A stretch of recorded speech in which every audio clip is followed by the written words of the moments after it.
ঠিক আছে, আজকে আমরা শিখবো সমতার সূত্র।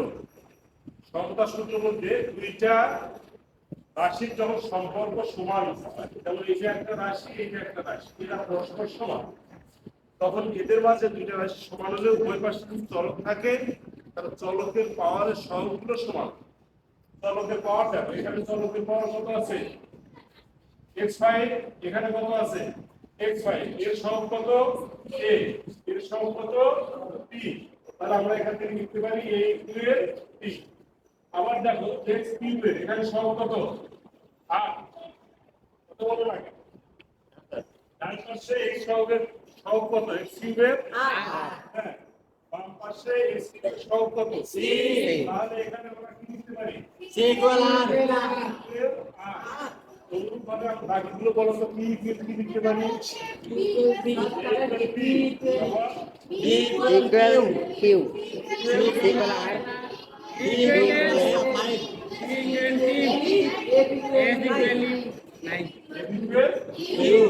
এটা লেখা যাবে।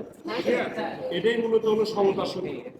এখন যদি এখানে তোমার এগুলো মান থেকে মনে করো ডান পাশে এরকম ভাবে লিখলাম 5x4 + 7x + 9।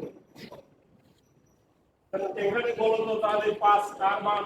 এর মান, বীর মান, তাহলে এটা বীর মান 5, তাই 7 কার মান? এর মান। 16 কার মান? এফ এর মান, এফ এর মান, এর মান কত? 9। তার মানে এর মান এখানে 0। এরকম থাকলে আবার ভাববো না, এটা বোধহয় ঠিক না। এটাও ঠিক, এখানে এর মান হলো 0, সির মান 0, এর মান 0, এর মান 7। Good, fine. এটাই মূলত আমাদের হলো সমতার সূত্র। তাহলে এটা থেকে আমরা পাচ্ছি কত? b = 5, তারপর p = 7, b = 7, f = 16। তাহলে এরকম সূত্র থেকে আমরা কি ডাইরেক্ট মান বের করতে পারবো না? সমতার সূত্র থেকে আমরা সরাসরি এরকম মান বের করতে পারবো। ঠিক আছে, আল্লাহ হাফেজ।